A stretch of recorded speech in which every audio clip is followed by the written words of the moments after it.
కాశ్యపాన్వయ సంజాతం శరణ్యార్యపదాశ్రితం వైరాగ్యజలధిం వందే రంగరామానుజం మునిం. అందరికీ దాసోహం. మన ఆచార్యులు శ్రీ శ్రీ శ్రీ త్రితండ్రి శ్రీ రంగరామానుజీయ స్వామి వారు, కాకినాడ జీయర్గా పిలువబడే మన ఆచార్యులు బ్రహ్మసూత్రాల గురించిన ప్రాథమికమైన విషయాల్ని చర్చిస్తూ ఆయనెవరు, నేనెవరు, అదేమిటి అనే గ్రంథాన్ని మనకి అనుగ్రహించారు. 5 అధ్యాయాలు పూర్తి చేసుకున్నాం. 5వ అధ్యాయంలో జరిగిన విషయం కొంచెం చెప్పుకొని 6వ అధ్యాయంలోకి ప్రవేశిద్దాం. 5వ అధ్యాయంలో నిత్యానిత్య వివేకం మొదలైనటువంటి సాధన చతుష్టయం గురించిన వివరణ జరిగింది.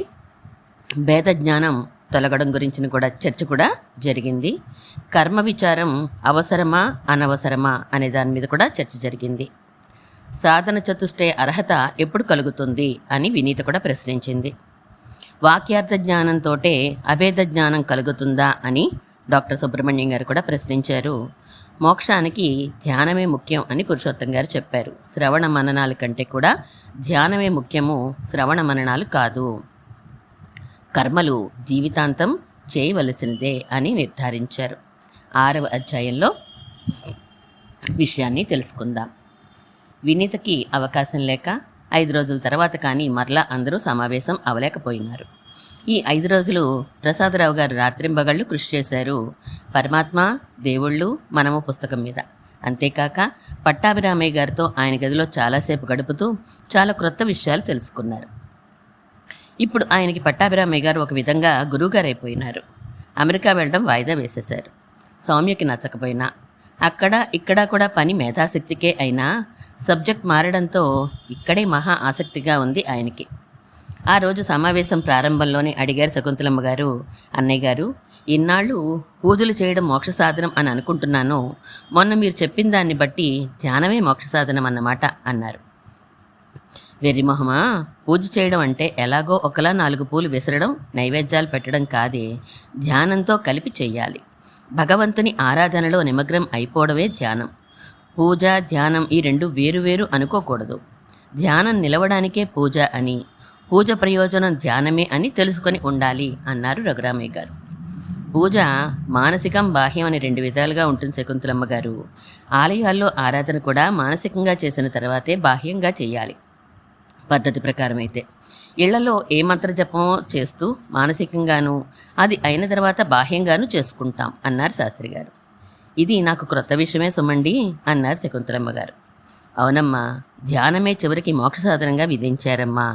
ఆవృత్తి అసకృత్ ఉపదేశాత్ అనే 470వ బ్రహ్మసూత్రంలో వ్యాసుల వారు ఫైనల్ చేసి మరీ చెప్తారు. ధ్యానమే సాధనం, దానినే ఉపాసన అని కూడా అంటారు. పురుషోత్తం గారు, ధ్యానమే మోక్ష సాధనమని ఉపనిషత్తుల్లో కూడా చెప్పారా అడిగారు ప్రసాదరావు గారు. ఓ, చాలా చోట్ల. ఒక చోట మనోబ్రహ్మేత్యుపాసీత అని ప్రారంభించి చివరికి ఖాతిచ తపతిచ కీర్త్యా యశస బ్రహ్మవర్చసేన ఏయం వేద అని పూర్తి చేశారు. అలాగే ఇంకో చోట నసవేద అకృష్ణో హేషః అని ప్రారంభించి ఆత్మాత్యేవోపాసీత అని ముగించారు. అలాగే ఎస్తద్వేద ఎత్సవేద సమయైతదుక్తః అని ప్రారంభించి అనుమ ఏతాం భగవో దేవతాం సాధియాన్ దేవతాం ఉపాత్సే అని చెప్పారు. ఇంకా ఆ మాట పూర్తి కాకుండానే డాక్టర్ సుబ్రహ్మణ్యం గారు అడిగారు, ఉపాసీత ఉపాస్సే అని ఒకమారు, వేద అని ఇంకోమారు అంటున్నారేమిటి? వేద అంటే తెలియడం, తెలుసుకోవడం అని అర్థాలు కదా. మామూలుగా అయితే అవే అర్థాలు. ఇక్కడ ఒక విశేషం ఉన్నది. ఏదైనా సబ్జెక్ట్ ప్రారంభం చివర కూడా అంటే ఉపక్రమ ఉపసంహారాలు ఏకరీతిలో ఉండాలని శాస్త్ర నియమం. వేదం ఆ నియమాన్ని తప్పదు కదా. అందుచేత ఉపక్రమంలో అంటే ప్రారంభంలో ఉపాసీత అని ఉండి, ఉపసంహారంలో అంటే చివరలో వేద అని ఉన్నా, అట్నుంచి ఇటు ఉన్నా ఆ 2 పదాలు కలిపి ఒకే అర్థాన్ని ఇవ్వాలి, ఇచ్చి తీరాలి. కనుక వేదనం అంటే ఉపాసనము, సాధన అనే అర్థం అన్నారు పురుషోత్తం గారు. ధ్రువాస్మృతి అని అన్నారు నిన్న మీరు తాతగారు, అది కొంచెం మళ్ళా చెప్పండి. అంటే ధ్యానమనేనా అర్థం అడిగింది వినీత. కాసేపు మౌనంగా కూర్చున్నావనుకో, ఏవో ఆలోచనలు తిరుగుతూ ఉంటాయి కదా. గమనిస్తే ఒక సబ్జెక్ట్ నుండి ఇంకో సబ్జెక్టుకి తెలియకుండానే గంతులేసి వెళ్ళిపోతూ ఉంటాయి. ఈ ఆలోచనలు గమ్మత్తుగా ఒకే సబ్జెక్టు మీద నిలవవు. అలా నిలపగలిగితే అది ఏకాగ్రత సాధించినట్లు. ఆ నిలపడం విడుపు లేకుండా, అంటే మధ్య ఇంకొక సబ్జెక్ట్ ఆలోచన లేకుండా రాగలిగితే అది ధ్యానం. వత్తిలోకి నూనె సప్లై ఎలాగో అలా గ్యాప్ లేకుండా అదే సబ్జెక్ట్ గురించిన ఒకే ఆలోచన గిరగిరా తిరుగుతూ ఉండగలగాలి. దానిని ధ్రువాస్మృతి అని అంటారు. మెమరీకి దీనికి సంబంధం ఉన్నదా? మెమరీకే చెప్తున్నాను. స్మృతి అంటే మెమరీ అని అర్థం. మెమరీలోంచే సప్లై అవుతాయి థాట్స్ అన్నీ. అందుకే దీనిని స్మృతి సంతాన రూపం అని అంటారు. ఆ సప్లై అంటే సంతానం విచ్ఛిత్తి లేకుండా ఉండాలి, అంటే ఒకే టాపిక్ అవ్వాలి.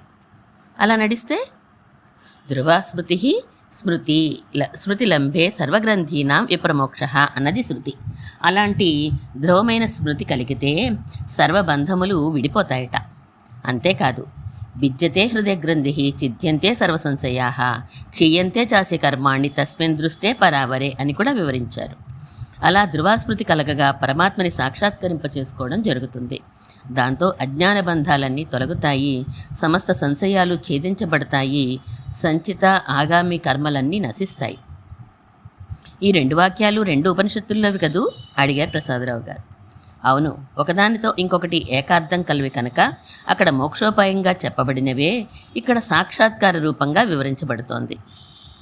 ధ్రువాస్మృతి అంటే ధ్యానం దర్శన సమాకారం కావాలని ఎక్కడుంది?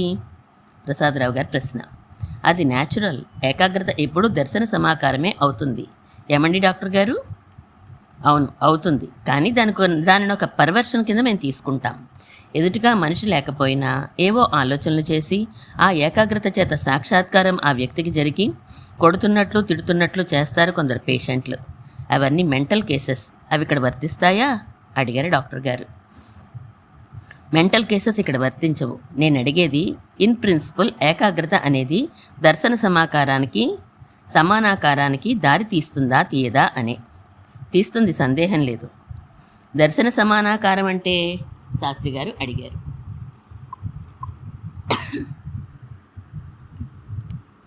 తన ఎదురుగా సాక్షాత్ నిలబడి ఉన్నట్లు అనిపించడం అంటే ప్రత్యక్షమే. అయితే ఇతరులకి కనిపించపోవచ్చు గాక వారికి ఆ ఏకాగ్రత లేదు కనుక. నేను అడిగింది ఒకరి అనుభవం కాదు, శృతి చెప్తోందా లేదా అని అన్నారు ప్రసాదరావు గారు. ఏ విషయం అడిగారు పురుషోత్తం గారు. అదేనండి, ధ్రువాస్మృతి లేదా ధ్యానం అనేది దర్శన సమానాకారంగా ఉండాలని చెప్తోంది. అరే ద్రష్టవ్య అన్న వాక్యం నిధిధ్యాసనాన్ని అంటే ధ్యానాన్ని దర్శన సమానాకారంగా ఉండాలని విధిస్తోంది. మీరు చెప్పేదానికి ఇంకా ఏమైనా ఆధారాలున్నాయా అడిగారు పట్టాభిరామయ్య గారు. టంకాచార్యులనే వాక్యకారులు వేదనం సముపాసనం స్యాత్ తద్విషయే శ్రవణాత్ అని, వేదనమన్నా ఉపాసనమన్నా ఒకటే అని నిర్ణయించారు. అది కాదండి, వేదనం అంటే తెలుసుకోవడం అని అర్థం కదా. అందుచేత ఒక మారు వాక్యాన్ని వినగానే దాని అర్థం తెలిసిపోతుందంతే. దానికి ధ్యానం అవసరమేముంది మరలా అడిగారు పట్టాభిరామయ్య గారు. మీరు చెప్పారుగా శ్రవణ మనన నిధిధ్యానములని ధ్యాసములని. మీ నిధిధ్యాసం ఎందుకో చెప్పండి అడిగారు అవధాని గారు. నేను చెప్పిన నిధిధ్యాసం తాను ఒక్కసారి శ్రవణం చేత గ్రహించిన విషయాన్ని మనసులో దృఢపరుచుకోవడం కోసమే. పురుషోత్తంగా చెప్పినట్లు కాదు. ప్రయాజలలా అన్నమాట అన్నారు పట్టాభిరామయ్య గారు. ప్రయాజలంటే అడిగారు రఘురామయ్య గారు. పెద్ద యాగం చేసేటప్పుడు చిన్న చిన్న యాగాలుంటాయి. ఉదాహరణకి భోజనం అనే పెద్ద కర్మకి అంగంగా కాళ్ళు కడుక్కోవడం అనే చిన్న కర్మని చెప్పినట్లు ఇలాంటివి ఒక్కసారి చేస్తే చాలు. అలాగే ఒక్కసారి కలిగిన జ్ఞానమే మోక్షానికి దారి తీస్తుంది వివరించారు పట్టాభిరామయ్య గారు. కానీ వాక్యకారుడు సకృత్ ప్రత్యయ కుర్యాత్ శబ్దార్థస్య కృతత్వాత్ ప్రయాజాదివత్ అని ప్రశ్న వేసుకుని వెంటనే సమాధానం చెప్పేశారు. సిద్ధంతు ఉపాసన శబ్దాత్. ఉపాసన శబ్దం కూడా వాడబడింది కనుక ఇక్కడ వేదనం అంటే కేవలం ఒక్కసారి తెలుసుకుని ఊరుకోవడమే కాదు, ధ్యానమే అవసరం అని నిర్ణయించారన్నమాట అన్నారు పురుషోత్తం గారు. ఉపాసన అంటే ధ్యానం అని ఎందుకు అనుకోవాలి అడిగారు ప్రసాదరావు గారు. అది వాక్యకారుని నిర్ణయమే. ఉపాసనం స్యాత్ ధ్రువానుస్మృతి దర్శనాన్ నిర్వచనాచ్చ. ఉపాసనం ధ్రువానుస్మృతి అవుతుంది, శృతిలో ఇలాగే నిర్వచింపబడింది కనుక అని అర్థం అన్నారు పురుషోత్తం గారు. అని మళ్ళీ తనే, కానీ వేదనము ఉపాసన అనే పదాల సమానార్థతని ఉపాసన అంటే ధ్రువాస్మృతి అని ఇదివరకే శృతివాక్యాల ద్వారా చెప్పాను కదా. వాక్యకారుడు శంకాచార్యుల రిఫరెన్స్ ఎక్స్ట్రా అన్నారు పురుషోత్తం గారు. తాతగారు, మీరు చెప్పినట్లు ధ్యానం చేసిన ప్రతి వారికి అది దర్శన సమానాకారం అంటే సాక్షాత్కారం అయిపోతుందా అడిగింది వినీత. అవదుట, అదే విశేషం. నాయమాత్మా ప్రవచనేన లభ్య న మేధయా న బహునా శ్రుతేన యమేవైష వృణుతే తేన లభ్య తస్యేష ఆత్మా వివృణుతే తనూన్ స్వాం అన్నారు. అంటే ఈ పరమాత్మ వేదాధ్యయనం చేత గాని బుద్ధి చేత గాని ఎక్కువగా వినడం చేత గాని పొందబడడు. ఎవరిని ఆ పరమాత్మ ప్రేమిస్తున్నాడో అతనే పరమాత్మను పొందగలడు. అట్టివానికే తన స్వరూపమును బాగుగా కనపరుచుచున్నాడు అని అర్థం. అయ్యో, అందుచేత శ్రవణ మనన నిధిధ్యాసముల వలన మాత్రమే పరమాత్మని పొందగలం అంటే ఉత్తిదే. పరమాత్మ చేత వరించబడమే అసలైన సాధనం. అదెలా? ఏది వరించబడుతుంది, ఏది ఎక్కువ ఇష్టమో అది. ఎవరు పరమాత్మని ఎక్కువగా ప్రేమిస్తూ ఉంటారో వారినే పరమాత్మ ఎక్కువగా ఇష్టపడతాడు. అలాంటి వాడికి ఇది చెయ్యాలని తెలుస్తుందా? తేషాం సతతయుక్తానాం భజతాం ప్రీతిపూర్వకం దదామి బుద్ధియోగంతం ఏనమాం ఉపయాంతి తే అని భగవద్గీతలో చెప్పారు. అంటే నా మీద ప్రేమతో ప్రీతితో ఇష్టంతో నన్ను భజిస్తూ ఉండేవారికి నన్ను చేరడానికి తగిన మార్గాల్ని నేనే ఇస్తాను అని అర్థం. ఎందుకని అలా? తనే ఇవ్వాల్సిన పనేముంది? చెప్పానుగా ప్రీతి అని. ప్రియోహి జ్ఞానినోత్యర్థం అహంసచ మమ ప్రియ అని గీతలోనే ఉన్న విషయం. జ్ఞాని అయిన వాడు నాకు చాలా ప్రియుడు, వాడికి నేను ప్రియుడనే అంటాడు. మరి ఆయన భగవంతుడిని ప్రేమతో తలుచుకోవడాన్నే కదూ భక్తి అంటారు అడిగారు శాస్త్రి గారు. అవును, ఈ ధ్రువాస్మృతినే భక్తి అని అంటారు. ఉపాసన అన్నా భక్తి అన్నా పర్యాయ పదాలే. తమేవం విదిత్వా అతి మృత్యుమేతి అని, తమేవం విద్వాన్ అమృత ఇహ భవతి అని శృతుల్లో క్లియర్గా ఉంది ఈ విషయం. భగవద్గీతలో కూడా నాహం వేదైర్న తపసా న దానేన న చేజ్యా సఖ్య ఏవం విదో ద్రష్టం దృష్టవానసి ఇమాం యథా అని, భక్త్యా త్వనన్యమయా సఖ్యః అహమేవం విదోర్జున జ్ఞాతుం ద్రష్టుం చ తత్వేన ప్రవేష్టుం చ పరంతప అని, పురుషస్స పరపార్థ భక్త్యా లభ్యస్త్వనన్యయా అని ఉన్నది. అంటే అర్జున, భక్తి చేత నన్ను అర్థం చేసుకున్నట్లు వేదాధ్యయనం చేత గాని తపస్సు చేత గాని దానము చేత గాని యజ్ఞము చేత గాని అర్థం చేసుకోలేరు ఎవరు. భక్తి చేత మాత్రమే సాధ్యమిది. పురుషోత్తముడు భక్తి వలనే పొందగలడు సుమా అని అర్థం. మొత్తం మీద మీరు చెప్పిన దాంట్లో నేను రాసుకున్న దాంట్లో నాకు అర్థమైనది ఏదో చెప్తాను, సరిపోయిందో లేదో చెప్పండి. యజ్ఞాది శృతేహే అస్వవత్ అనే 444వ బ్రహ్మసూత్రం ప్రకారం ప్రయాణ సాధనం గుర్రమే అయినా జీను కళ్ళెం ఎలా అవసరమో అలాగే యజ్ఞాది కర్మలు ఉపాసకునికి అవసరమే. అవి బ్రహ్మజ్ఞానం మీద ఇచ్చను కలగజేస్తాయి. కానీ ఉపాసన అనేది బ్రహ్మప్రాప్తికి సాధనం. ఇది ధ్యాన రూపం అయినది, ప్రతిదినము చేయవలసినది. అభ్యసించగా అతిశయాన్ని పొందుతుంది. మరణ పర్యంతం చేయవలసిందే. సరిపోయిందా అన్నారు రఘురామయ్య గారు. సరిపోయింది. ధ్యానమే కాదు, మరణ పర్యంతం చేయవలసింది సాధకుడు శాస్త్రంలో విధించబడిన ఆశ్రమ కర్మలు కూడా చేయాలి అని ఆ ప్రయాణాత్ తత్రాపి హి దృష్టం అనే 481వ సూత్రంలో చెప్తారు. ఇంకా అగ్నిహోత్రాదితు తత్ కార్య ఏవ తద్దర్శనాత్ అనే 485వ సూత్రంలో అగ్నిహోత్రాది నిత్యకర్మలు ఉపాసనని కలగజేయడానికే ఏర్పడినవి అని, 451వ సూత్రం సహకారిత్వేన చ అనే దానిలో ఆశ్రమ ఉపాసనకి సహకారులు కనుక జ్ఞాని అయినవాడు కూడా అనుష్ఠించవలసినదే అని వివరిస్తారు అన్నారు పురుషోత్తం గారు. తాతగారు, ఈ నిత్యకర్మలు చేస్తాం సరే, ధ్యానం ఫలించాలంటే భగవంతుడికి ఇష్టమైన వారికే కుదురుతుంది అని అన్నారు. మరైతే మనం చేయవలసింది ఏమీ లేదా ధ్రువస్మృతి కోసం అడిగింది వినీత. ఎందుకు లేదమ్మా, 7 స్టెప్స్ చెప్పారు వాక్యకారులు. తల్లబ్ధి వివేక విమోక అభ్యాస క్రియా కళ్యాణ అనవసాద అనుర్దర్శేభ్య సంభవాత్ నిర్వచనాచ్చ అని శృతులను అనుసరించి ఈ 7 స్టెప్పుల్ని చెప్తున్నారట. వీటితో ఉపాసన లభిస్తుంది. ఆ స్టెప్స్ కొంచెం వివరించండి అడిగారు ప్రసాదరావు గారు. వివేకం మొదటిది. ఆహార శుద్ధౌ సత్వశుద్ధి, సత్వశుద్ధౌ ధ్రువాస్మృతి అని చెప్తారు. ఆహార శుద్ధి ఉంటే సత్వం కలుగుతుంది, దానితో ధ్యానం నిలుస్తుంది అని. ఆహార శుద్ధి అంటే అదే వివేకం అంటే. ఏ ఆహారం శుద్ధి అయినదో, ఏది కాదో తెలుసుకుని తదనుగుణంగా స్వీకరించడమే వివేకం. అది ఫస్ట్ స్టెప్. ఏవేవి తినకూడదో చెప్పండి, అయితే వెంటనే రేపటి నుంచే అమలులో పెట్టేస్తాను అన్నారు డాక్టర్ సుబ్రహ్మణ్యం గారు.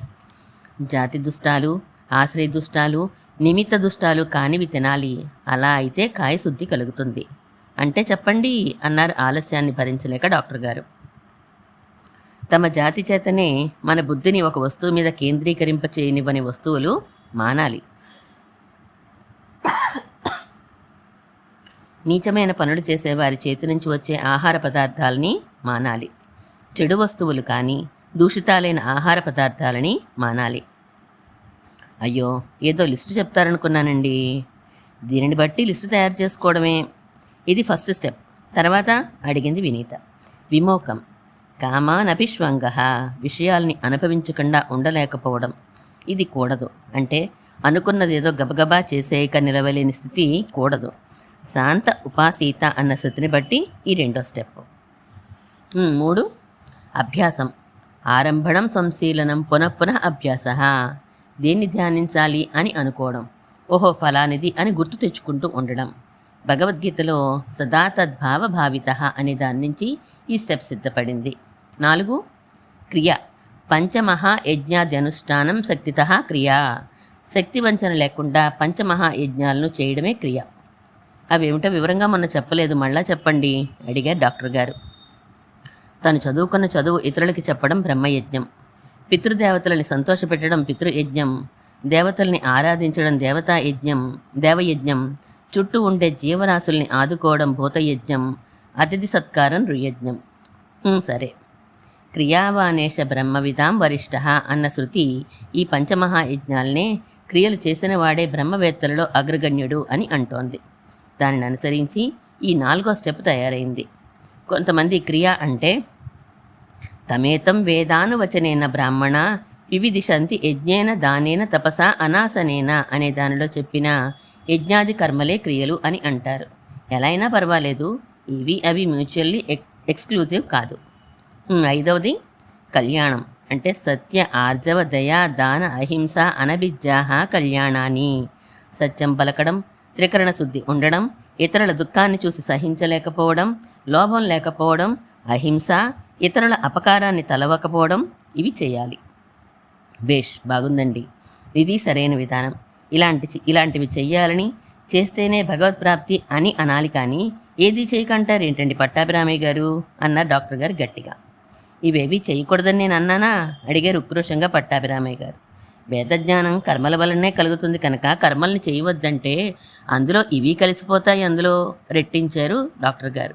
సరిగ్గా అర్థం చేసుకోండి అంటూ పట్టాభిరామయ్య గారు ఏదో అనబోయేంతలో మీ వాదం తర్వాత చెప్పండి పురుషోత్తం గారు అన్నారు రఘురామయ్య గారు.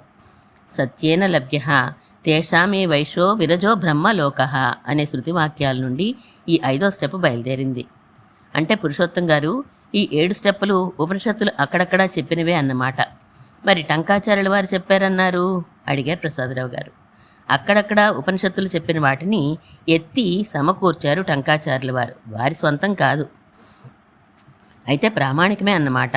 టంకాచార్యుల వారు ఎవరో, వారి పుస్తకాలు ఏమిటో మనకు సరిగ్గా తెలియకపోయినా. 6వ స్టెప్పు అనవసాదం. దేశకాల వైగుణ్యాత్ శోకవశ్చాద్యను స్మృతేశ్చ తజ్జందైన్యం అభాస్వరత్వం మనసో అనవసాద. రోజులు మంచివి కాకపోవడం వలన, జరిగిపోయిన విచార సంఘటనలు గుర్తు చేసే వస్తువులను స్మరించడం వలన మనసుకి కలిగే దైన్యాన్ని తొలగించుకుని స్థిరంగా ఉండడమే అనవసాదం.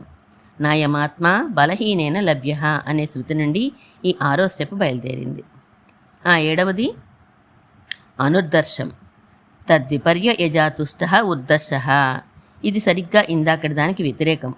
రోజులు బాగున్నాయని ఇష్టమైన వస్తువుల్ని స్మరించుకోవడం వలన ఊరికి పొంగిపోకుండా ఉండాలి. శాంతో దాంత అనే శృతివాక్యం నుండి ఇది బయలుదేరింది. ఇలా మొత్తం 7 స్టెప్పులు. కానీ పురుషోత్తం గారు, మొత్తం మీద ఈ 7 స్టెప్పులు అంతో ఇంతో వర్ణాశ్రమ ధర్మాలతో కలిసినట్లున్నాయే అన్నారు అవధాని గారు. కొన్ని కామన్ అయినా కొన్ని అక్కడక్కడ కలుస్తాయి. ఈ 2 కలిసి ఆచరిస్తేనే బ్రహ్మ విద్య కలుగుతుంది. విద్యాంచ అవిద్యాంచ యస్తద్వేదో భయం సహా అవిద్యయా మృత్యుం తీర్త్వా విద్యాయా అమృతమశ్నుతే అని కదా శృతి. అంటే వివరం చెప్పండి అడిగారు ప్రసాదరావు గారు. విద్య అంటే పరమాత్మ ఉపాసన, అవిద్య అంటే కర్మలు. సహవేద ఈ రెండింటినీ ఒకే సమయంలో చెయ్యాలని ఎవరు తలుస్తారో వారు అవిద్యయ వర్ణాశ్రమ ధర్మాలను స్థాపించడం చేత మృత్యుం సంచిత కర్మను తీర్త్వ అంటే దాటి విద్యయ ఉపాసన చేత అమృతం పరమాత్మను అశ్నుతే పొందుచున్నారు. ఆగండి పురుషోత్తం గారు, ఏవేవో అర్థాలు చెప్పేస్తున్నారు, ఎలా వచ్చాయో చెప్పండి అర్థాలు అన్నారు పట్టాభిరామయ్య గారు.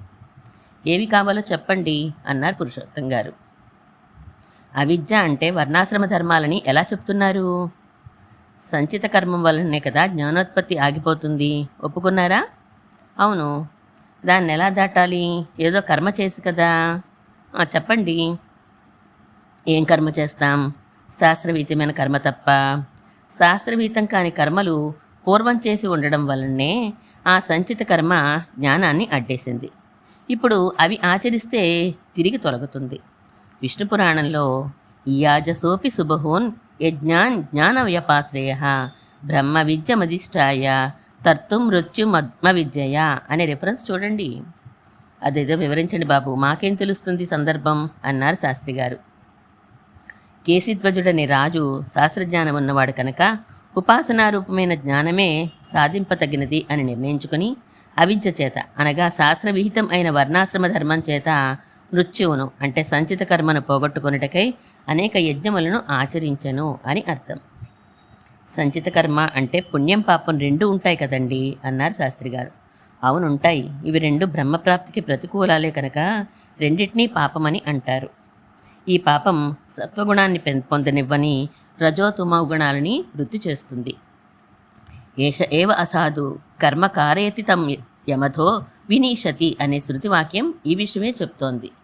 ఎవరిని అధోగతి పొందింపదలుచుకున్నాడో వాని చేత పాపకర్మని చేయిస్తాడు భగవంతుడని. దీని అర్థం ఏమంటే జ్ఞానోత్పత్తికి ప్రతికూలమైనవి పాపకర్మలు, అంటే పుణ్యపాప రూపమైన సంచిత కర్మ. జ్ఞానోత్పత్తి అంటే పరమాత్మ ఉపాసన ప్రారంభం. రజస్తమో గుణాలు జ్ఞానాన్ని కలగనివ్వవా? నివ్వవు. సత్వ సంజాయితే జ్ఞానం అని గీత స్పష్టంగా చెప్తోంది. రజస్తమో గుణాలు అంటే పాపాలు, అవి పోవాలి జ్ఞానం కలగాలంటే. ఎలా పోతాయి? ధర్మేణ